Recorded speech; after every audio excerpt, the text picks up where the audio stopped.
Good morning. Good to see all of you. That didn't happen at 8 o'clock. I didn't know what to do. All right, cool. So glad you're here. Welcome to First Baptist Church Temple on Easter Sunday morning. Thank you so much for sharing your Sunday morning with us, your Easter Sunday morning with us. Welcome to all of you who are watching online, wherever you are. Thank you for spending this hour on Easter Sunday with us from where you are. Thank you for doing that. My name is Joe Loughlin. I'm the lead pastor here, and I'm so honored to get to be in this room today. You know, I'm one of the teaching team members, and we rotate teachers and across the two venues so that all four of our services have a live in-person teacher. And so today I'm in here, and next Sunday, next door, Ryan Russell, our teaching young adult pastor, is preaching this morning. And hey, can we give these guys a hand for what they did this morning to help us? Yeah, great. Amazing stuff. So glad. I thought what we would do is just jump right into the resurrection story. Can we do that? I thought I would just read from the Gospel of John. I could have picked any of the Gospels, Matthew, Mark, Luke, or John, but I thought I'd pick John's version of the Gospel of the resurrection story. So let's read from John chapter 1. Sorry, I'll get it in a minute. John chapter 20. Well, I can preach from John 1. I can. I just know that's not what y'all came to hear, you know. Most of y'all will be disappointed if I don't preach on the resurrection. A handful of you will be shocked that I preached on the resurrection, because the last time you were here, I did the same thing.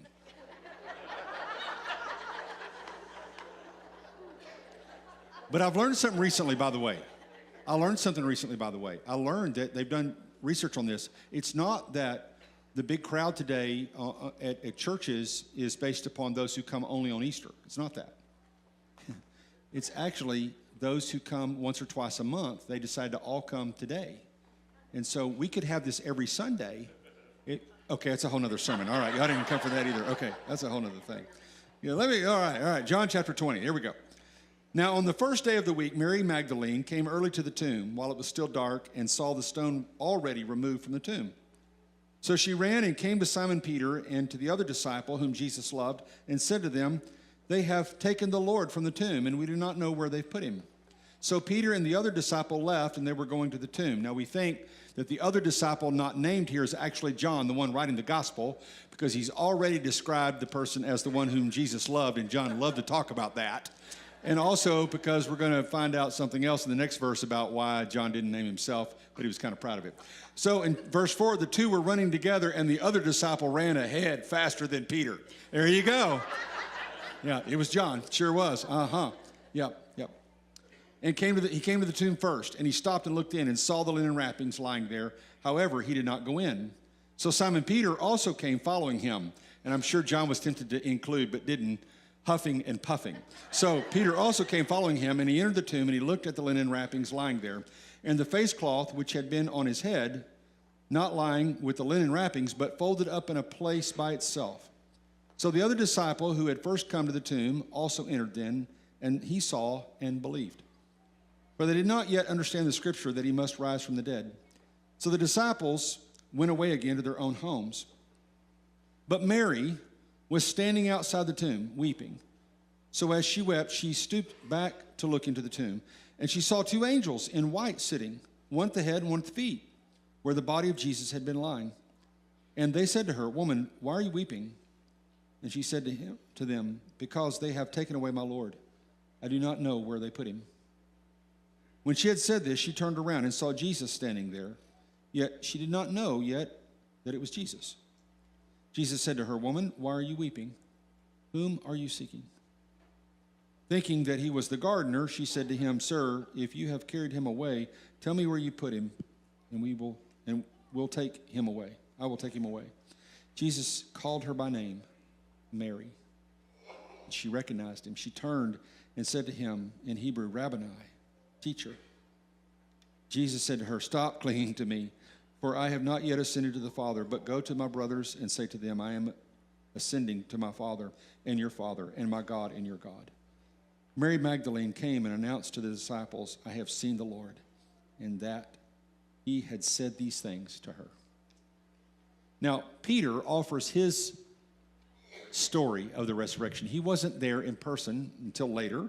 He didn't, nobody saw Jesus rise, but he did run into Jesus, obviously, in this, but he added his own little story of the resurrection himself. I guess maybe because John's was long, he would decide that he would do it in shorter fashion, kind of a competition thing. He did it in just 2 verses. In Acts chapter 2, it's recorded from his sermon at Pentecost. This is what he says. This man, delivered over by the predetermined plan and foreknowledge of God, you nailed to a cross by the hands of godless men and put him to death. But God raised him from the dead, putting an end to the agony of death, since it was impossible for him to be held by its power. 2 verses. Love those verses in Acts chapter 2. He could not be held by death's power. Jesus is risen. He is risen indeed. You know, because of this truth, the resurrection, it changes everything. We sing all about it. One of the songs we've been singing the last few years here at First Temple is called Graves into Gardens, written by Brandon Lake and produced by Elevation Worship in 2020. The chorus goes like this. You turn mourning to dancing. You give beauty for ashes. You turn shame into glory. You're the only one who can. You turn graves into gardeners. Did y'all catch in John's gospel there was a gardener there? Mary thought it was a gardener. It was actually Jesus. She thought it was a gardener. You turn graves into gardens. You turn bones into armies. You turn seas into highways. You're the only one who can. Graves into gardens. You and I have stood at gravesides and we have wondered about whether or not the words of Jesus and the resurrection of Jesus was real. Because if it is real, even at the grave of a loved one, our hearts can be light and we can hope for eternity with Christ in heaven, because the resurrection changes everything. Even so much so that sometimes, and I've been to a lot of gravesides. I've probably been to more gravesides except for 1 or 2 funeral directors that I know in here. Things happen. And sometimes things that happen are really quite hilarious, and we can laugh at them as Christians because the resurrection makes that kind of difference. Just this last week, if you were at the Mary Hardin Baylor Easter pageant at the 12:30 production of it, anybody else see that one? Something hilarious happened during that. Did you catch it? It was so fun. The guards rolled the stone in front of the tomb after they put Jesus' body in there. Then they stood guard over it. And unbeknownst to them, we could all see what happened while they had their backs turned. The wind blew that heavy stone over and opened the tomb up early. They had not a clue till they went to change positions. And they rolled it back into place. So in the Mary Hardin Baylor version, the stone rolled away twice. I texted Randy O'Rear, a good friend of mine, the president, and said, hey, buddy, what translation y'all using over there on the Mary Hardin Baylor campus? A little different one. Things happened. Not too long ago, I was going to do a graveside at a nearby cemetery, and I drove up and saw a sign. This is what the sign said. Literally, you can't make this stuff up. There's no way you can do it. No unauthorized burials. I stopped.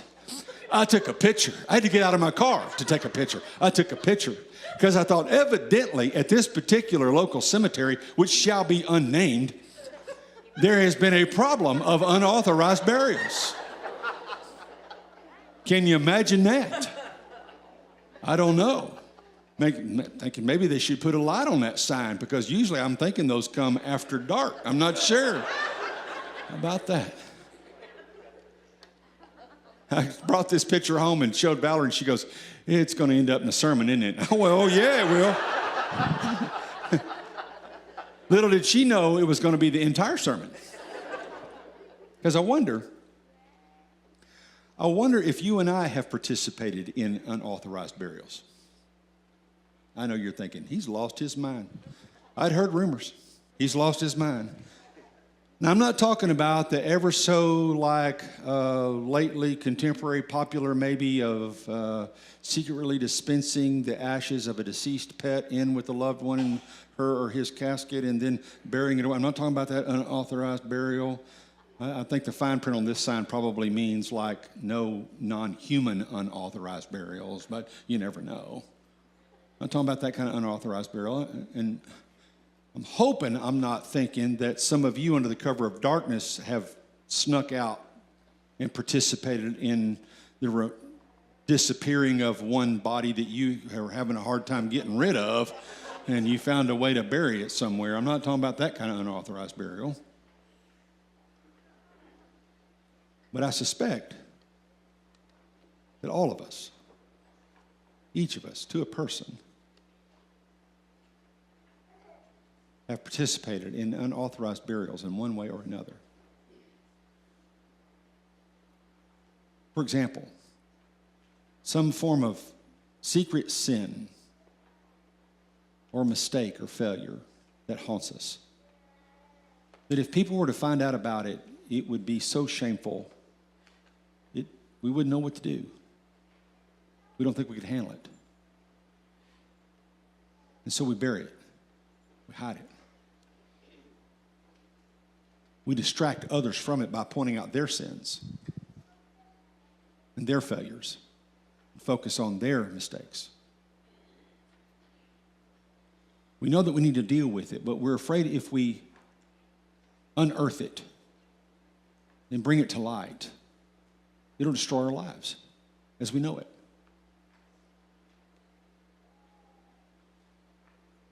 And we know that Jesus takes away our sin and forgives us of our sin, but somehow maybe we have actually taken that sin, and rather than let him deal with it, we've tried to deal with it ourselves or just hope that he would forgive us. But the scriptures are clear that we must take our sins and our sinfulness to him for him to properly bury them with himself on the cross and in the tomb. And then resurrection happens.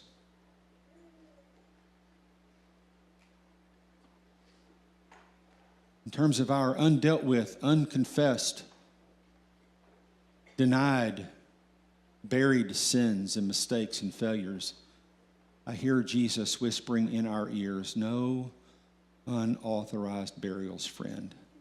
Let me bury that so that it's buried for good. Maybe it's not a sin, maybe it's a wound, it's a hurt, some sort of brokenness in your feelings. Maybe life has done it, maybe others have done it, maybe you've done it to yourself. There's something deep inside that's a wound, and you keep trying to rely on the idea or the adage that time heals all wounds, which is actually nonsense. And even if after time and over decades of time trying to deal with wounds and hurts, there is some sense of getting beyond it or past it, really all that's happened is a lot of scar tissue has built up around that wound. And that wound, that hurt, that broken feelings is actually impacting every relationship you have, if for no other reason or way, in that you limit yourself as to how much you'll be open and expose yourself and be vulnerable with a person in a relationship, because you never want to be hurt like that again.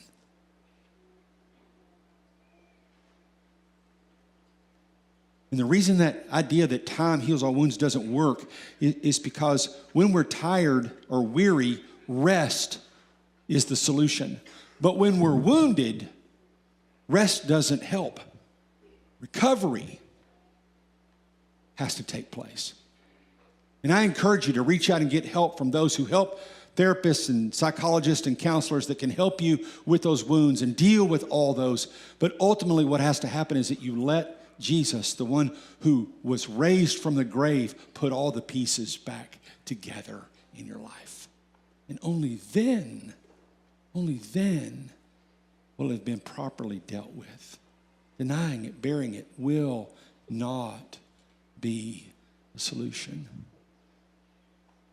Maybe it's a hopeless situation or a circumstance or something that's a chronic crisis in your life. It could be a relationship, it could be a job, it could be a health thing, it could be something in you that you just can't seem to get past.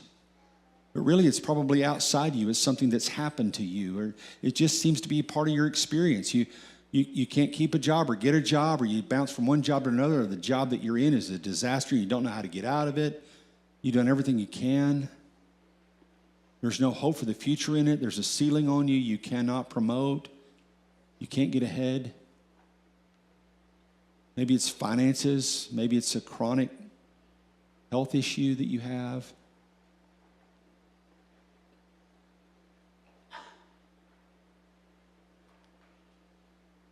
And you've left it for dead. You've just decided there's no hope to trying to make it work or get past it or get beyond it. You've thrown up your hands and you've set it aside and you just have left it for dead. And it's not necessarily that it's a unauthorized burial so much as it is a premature burial. And that you've given up. And have just said, it's done. It'll never change. I'm going to quit hoping. And maybe it's even a relationship that you're thinking about walking away from, or you have walked away from, or someone's walked away from you. And when you're in a relationship, you have to realize that the only way there can be a solution and reconciliation is if the other party is willing to do so as well. And maybe they're not going to ever be willing to do that, and you've got to let that go. But I want to talk about those relationships that you still could have hope of it being reconciled. But you've given up hope. You've prematurely buried it. You realize that it's one thing for Jesus to change at a wedding in the Cana of Galilee, his very first miracle, to change the water into wine. That's all cool. But you realize it's one thing for a wedding to run out of wine. It's a whole other thing for a marriage to run out of it. And so you've prematurely just buried it. Walked away from it. Pronounced it dead.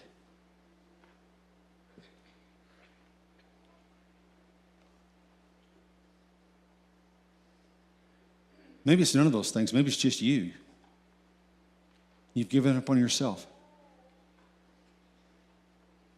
You've tried to change this, tried to change that, tried to overcome this, tried to overcome that.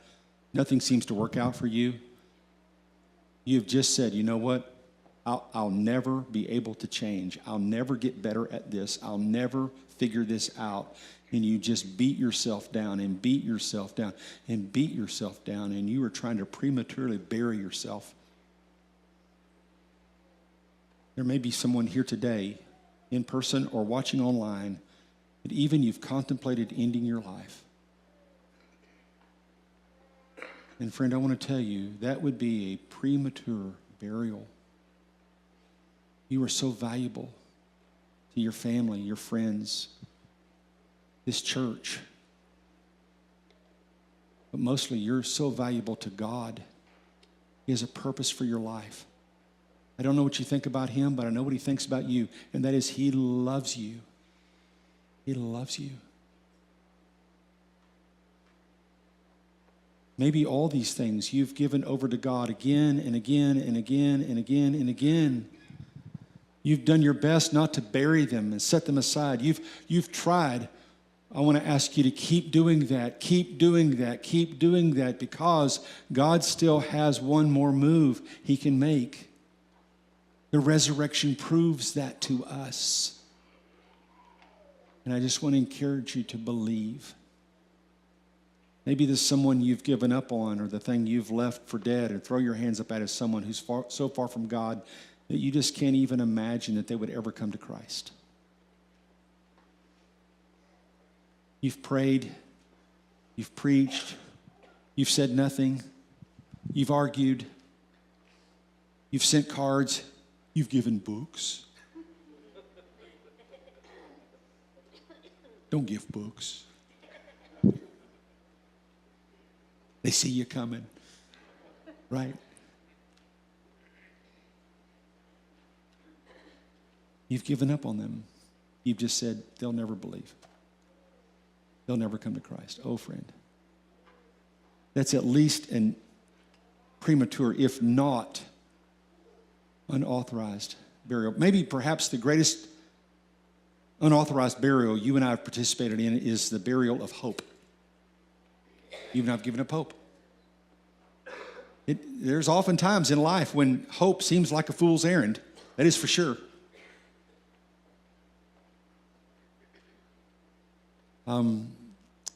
In a movie produced in 1994, The Shawshank Redemption, and I hesitate to mention this movie because viewer discretion is advised for this movie, okay? If you've not seen it, beloved, be careful if you watch it, okay?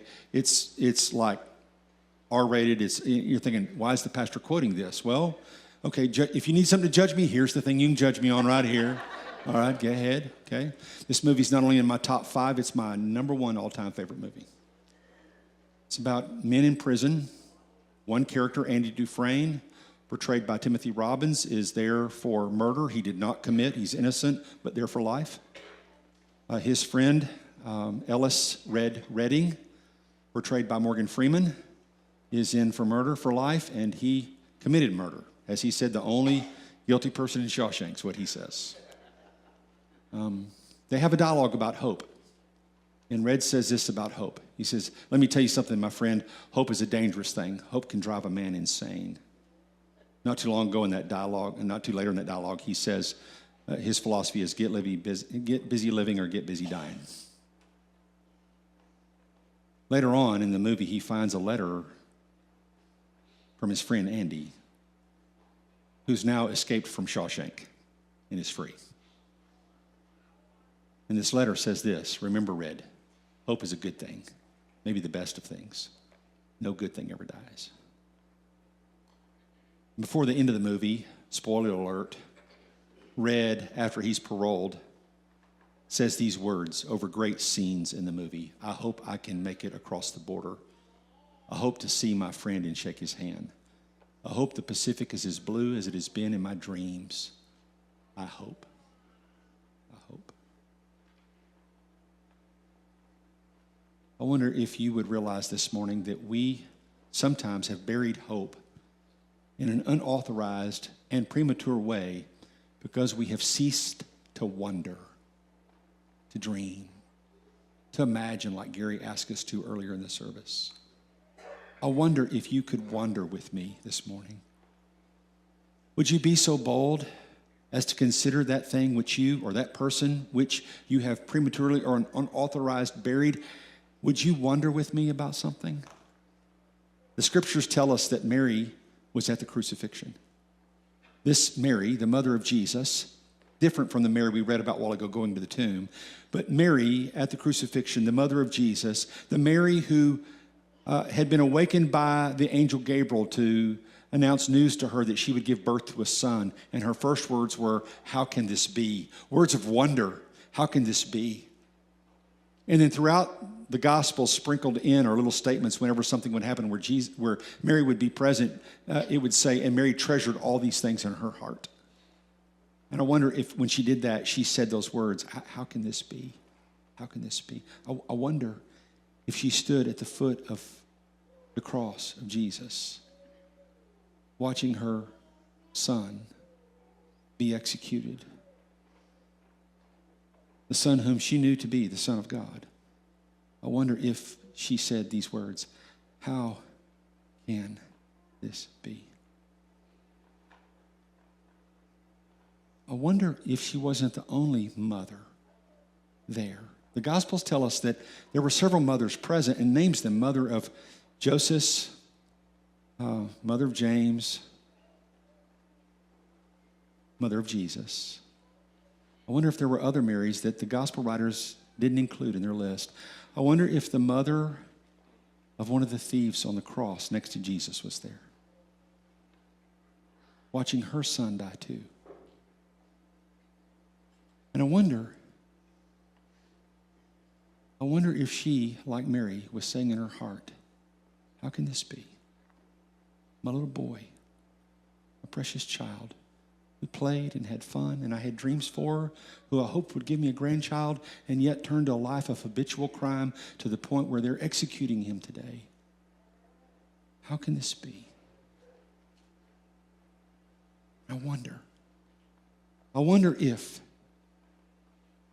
she could actually see that her son turned to Jesus. And I wonder if she could pick up his words as he addressed Jesus, no longer ridiculing him or mocking him, but instead reaching out to him for mercy and grace and forgiveness in saying, Jesus, when you enter your kingdom, remember me. remember me. I wonder if she could hear him say that. And I wonder if she could pick up the words of the Savior, who in response said, today you will be with me in paradise.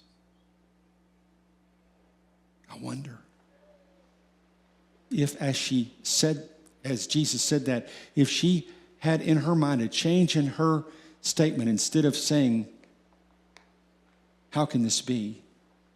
I wonder if instead she said, can this be?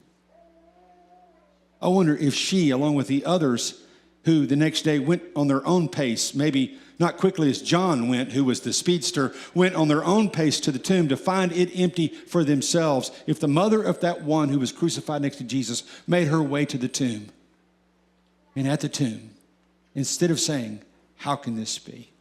Or even asking, can this be? She proclaiming to God, this can be. I wonder if you could wonder with me about that situation, that sin, that mistake, that problem, that person, that relationship, that person who seems so far from God. I wonder if you could wonder and hope that rather than participate in an unauthorized burial or premature burial, we might watch for Jesus, the resurrected Jesus, to show up and bring new life to them, to you. I wonder.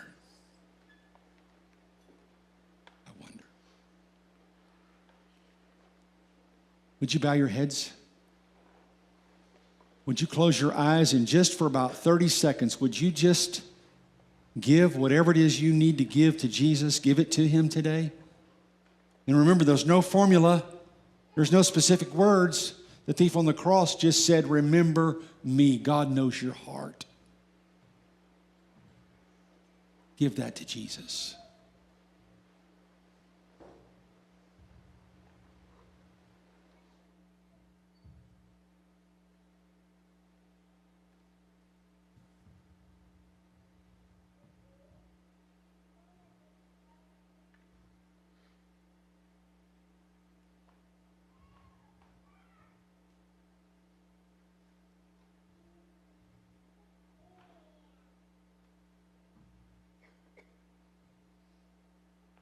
I wonder